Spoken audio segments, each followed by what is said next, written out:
My phone had 0 bars, the sun was setting, and my car had just made a sound like a blender full of rocks before dying completely. So when an old station wagon pulled over and a woman with a kind smile and a church bake sale vibe asked if I needed help, I thought my luck had turned around. The silence that followed the engine's death rattle was absolute.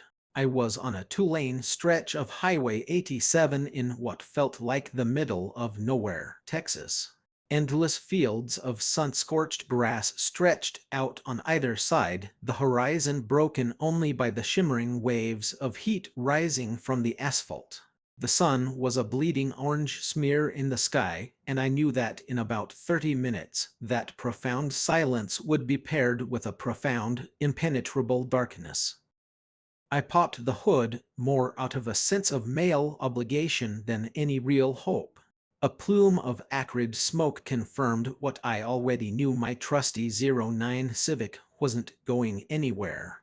I was 22, halfway through a solo road trip home from a college internship in Arizona, and my mechanical knowledge began and ended with the gas cap.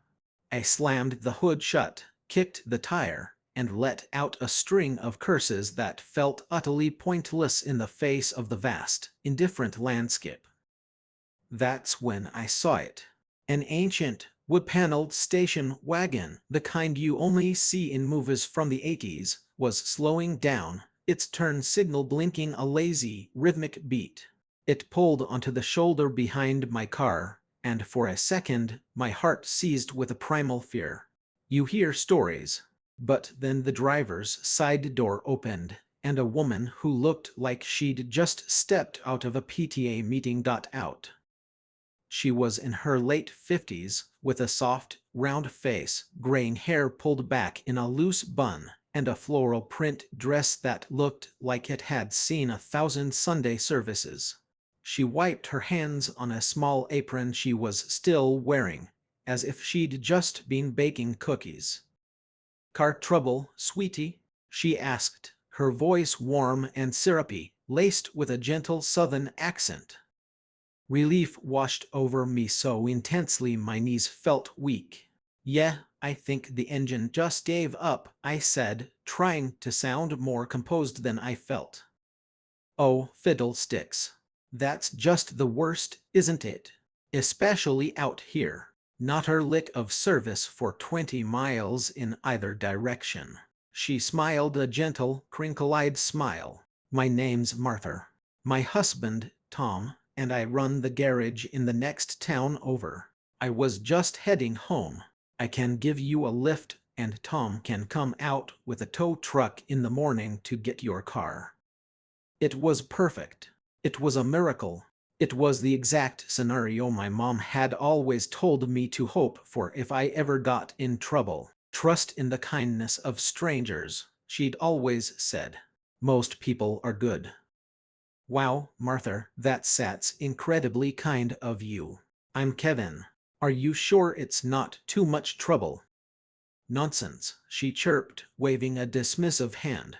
"We can't leave a young man stranded out here with the coyotes. Come on, grab your things.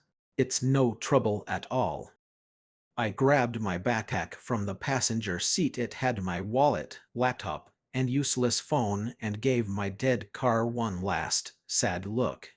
As I walked towards her station wagon, I noticed the back was filled with canvas bags overflowing with what looked like garden vegetables. The whole scene was so discerningly wholesome it could have been a painting titled "American Goodness." I opened the passenger door and a wave of scent hit me. It was an overwhelming mix of lavender potpourri, old vinyl, and something else, a faint, metallic, almost coppery smell that was hiding underneath. I chalked it up to old car smell and slid onto the cracked vinyl seat. "There now, get yourself comfortable," she said, starting the engine with a groan and a shudder. "We'll have you safe and sound in no time." As we pulled back onto the empty highway, the setting sun glinting off the dusty dashboard, I felt a genuine sense of gratitude. My luck had turned around. I was safe. I just didn't realize I had traded a simple problem for a nightmare. For the first 10 minutes, the conversation was exactly what you'd expect. She asked where I was from, what I was studying in college computer science, and made motherly cooing sounds about how proud my parents must be. It was easy, comfortable. Martha had a way of making you feel like you'd known her for years. I was relaxed, my guard completely down. So, what's the name of your garage? I asked, making conversation, just so I know what to tell my insurance company. She paused for just a bit too long. Oh, it's just our little place, dear. Martha and Tom's. We're the only garage in town, so you can't miss it. We don't go in for fancy names out here. It seemed a little odd, but I figured it was just a small-town quirk. I settled back, watching the landscape darken outside. Then we passed a green highway sign, one of the first I'd seen in a while. It read Oak Creek, 15 miles, with a clear arrow pointing to a right-hand turn-off we were just passing. Oh, wasn't that the turn for your town?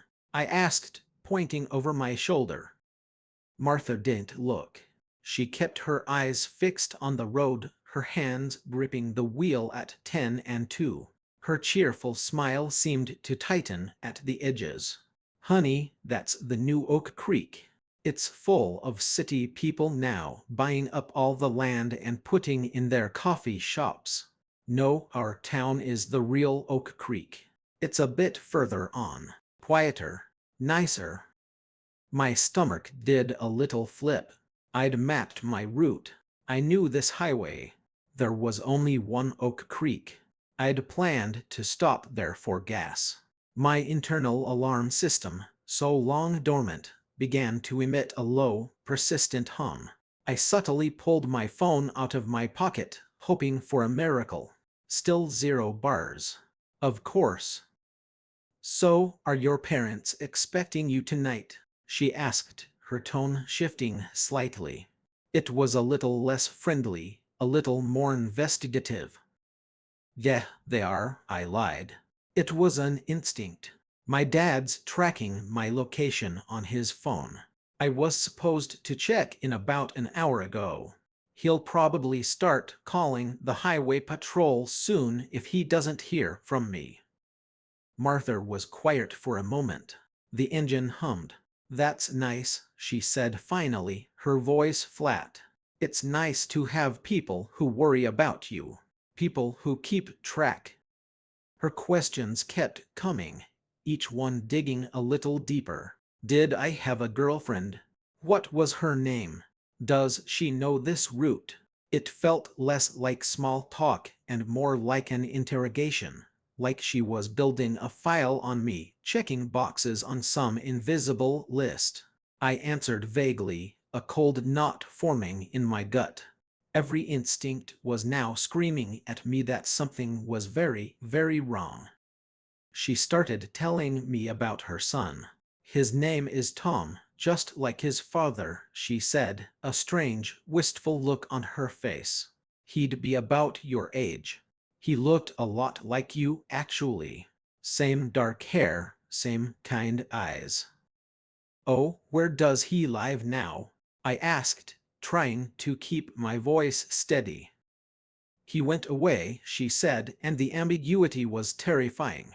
She used the past tense, but then she'd slip into the present. He loves to work on cars with his father. He's so good with his hands. The sun had now completely disappeared, and the world outside the headlight beams was an inky, featureless black. We hadn't seen another car for what felt like an eternity. The friendly, bake-sale Brandmar was gone, replaced by a woman whose rambling felt unhinged. And then I heard it. A soft but distinct clunk. It was the sound of the central door locks. My blood ran cold. I waited a few seconds, my heart hammering against my ribs, and then I casually reached for the door handle as if I were going to adjust my seating position. My fingers curled around the plastic lever. I pulled. Nothing. It was locked solid. Panic, cold and sharp, shot through me. This is it. This is real. My mind raced, trying to make sense of it. A robbery? A kidnapping? Nothing made sense. Why me? Why this strange, motherly woman? It's a bad habit of mine, she said, not looking at me. Her voice was calm, but it had an edge of steel I hadn't heard before. I always lock the doors when it gets dark. For safety. My safety or yours, I thought, the words screaming in my head. I said nothing, just nodded and tried to breathe. My optimism, my belief in the goodness of people had evaporated, leaving behind a terrifying, stark reality. I was trapped in a car with a woman who was not who she said she was, driving further and further away from anything that resembled help. The conversation, if you could call it that, grew stranger. She started pointing out landmarks in the pitch-black darkness, places that only she could see. Right over there, she'd say, gesturing with one hand into the black void, that's where the old Miller boy ran off. His family waited and waited, but he never came home. Some people are just born to be lost, you know. My mouth was dry. I couldn't form words, so I just made a noncommittal sound in my throat.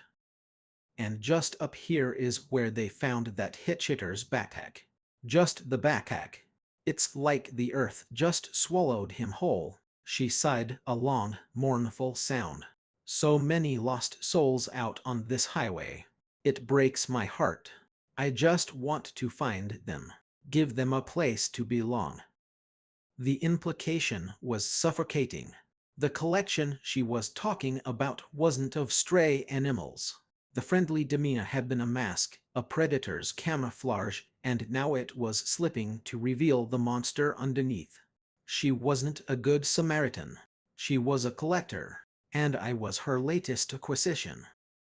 My mind was a frantic mess, but one thought burned through the panic: escape. I couldn't fight her. She was bigger than she looked, with a sturdy, farm-strong build. I couldn't reason with her. She was clearly detached from reality. My only chance was to get out of the car. But we were probably doing 60 miles per hour down a dark, empty highway. Jumping was suicide. I needed her to slow down. I needed her to stop. Just as I was cycling through impossible scenarios, she turned the wheel. The station wagon lurched off the smooth asphalt of the highway and onto a bumpy, unpaved gravel road. The change in sound was immediate, the hum of the tires replaced by the loud, unnerving crunch of stones. The headlights cut a narrow, terrifying tunnel through a canopy of dense, overhanging trees. We were leaving the highway. We were going to her town, to her property, to the place where the lost souls belonged. This was my last chance. It was now or never. My brain, fueled by a surge of pure adrenaline, latched onto an idea. A desperate, risky, but plausible idea. I had to make her want to stop the car. I started to cough. A small, dry hack at first. Then another, louder one. I put my hand to my stomach. "You all right there, Kevin?" she asked, her voice laced with a saccharine sweet concern that made my skin crawl. I don't know," I gasped, forcing a wheeze into my voice. "My stomach. I ate a bad burger at a rest stop earlier, I think." I hunched over, clutching my midsection, and let out a low groan. I am not an actor, but in that moment, I was Meryl Streep. I channeled every ounce of my terror into this performance. "Oh, for heaven's sake," she muttered, the sweetness instantly vanishing, replaced by cold annoyance. "You're not going to be sick, are you?" I think so, I choked out, and then I made a sound, a horrible, wet, retching sound from the back of my throat.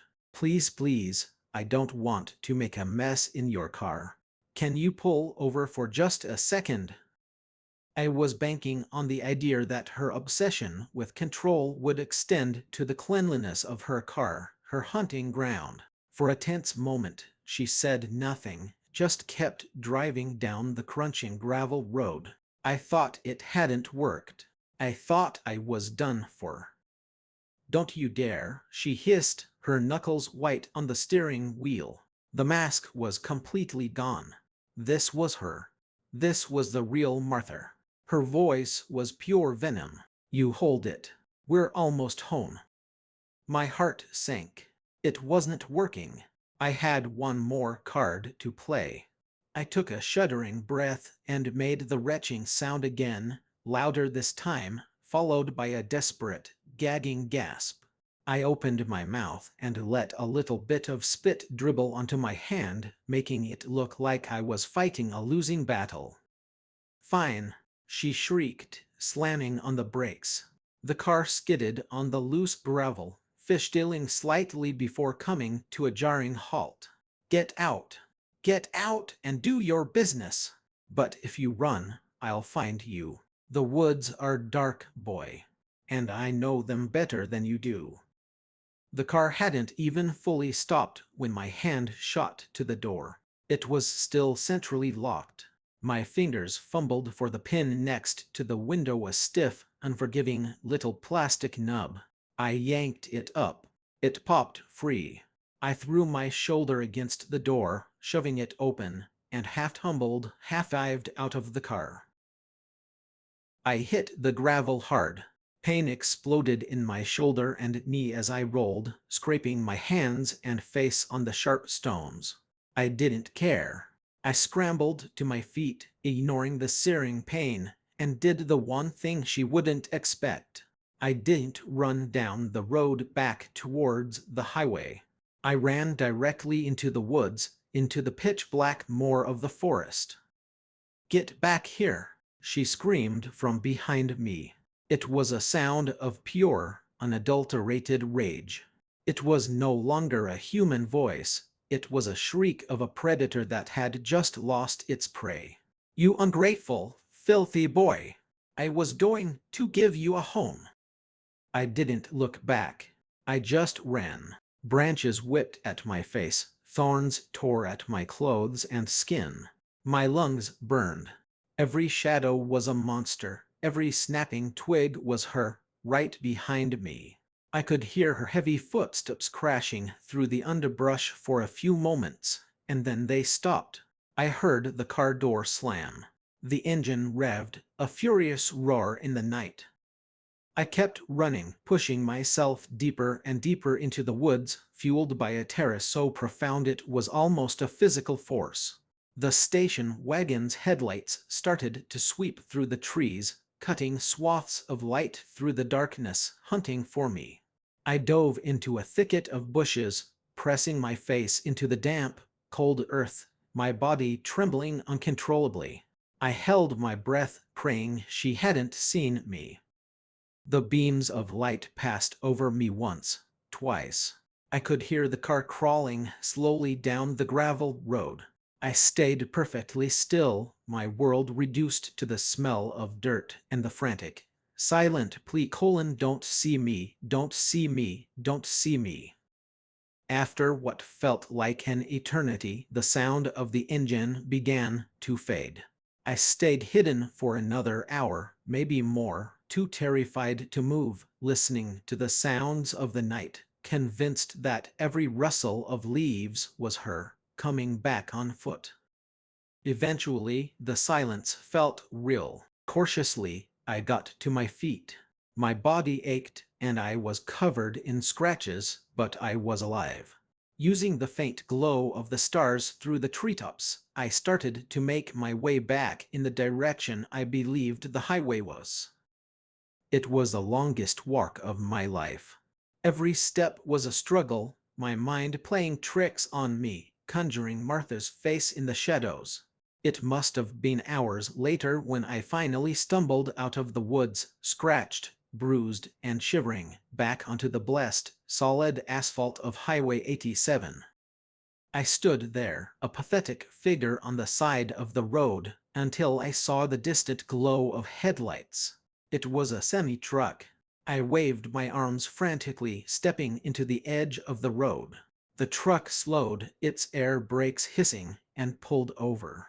A grizzled man in a baseball cap leaned over, his face a mixture of suspicion and concern. "You okay, kid? You look like you've seen a ghost." I couldn't even speak. I just nodded, tears of relief finally streaming down my dirty face. He must have seen something in my eyes, because his expression softened. "Get in," he said. "Let's get you to the next town." He took me to a 24-hour diner in a small town called Sanderson, a real town that was actually on the map. I called the police. 2 deputies showed up, their faces etched with late-night boredom that quickly turned to serious concern as I recounted my story, my voice shaking. They drove me back to my car. It was still there on the shoulder of Highway 87, a silent, dead monument to the moment my world had tilted on its axis. As I gave my official statement in the back of the patrol car, I described Martha, her floral dress, her kindly smile, and her wood-paneled station wagon. One of the deputies, a younger man, wrote it all down. The older one just listened, his gaze fixed on the dark, empty highway. When I was finished, he sighed and shared a look with his partner. "A woman named Martha, you said? In an old station wagon?" he asked, his voice low. "Yes," I said. He rubbed his tired eyes. "We've had similar reports over the years. Going back a long time. Someone stops to help a stranded motorist out on this stretch of 87, and the motorist is never seen again. Every few years, we get a story like yours. A survivor. The description is always a little different, but the car is always the same." He paused, and his next words have haunted me ever since. "We've never found her. Never found any of the missing people. It's like they just vanish." I survived that night on Highway 87. I got home, I finished college, I tried to move on. But some nights, when the world is quiet, I think about Martha. I think about her collection of lost souls. I think about the others who must have gotten into that car, reassured by her bake sale smile, and were driven down that gravel road to her town. The town that isn't on any map. The place where you finally belong. And I wonder how many people are still there. Thanks for tuning in. If you enjoyed this story, make sure to subscribe and give this video a like. We appreciate everyone and can't wait to bring more stories your way.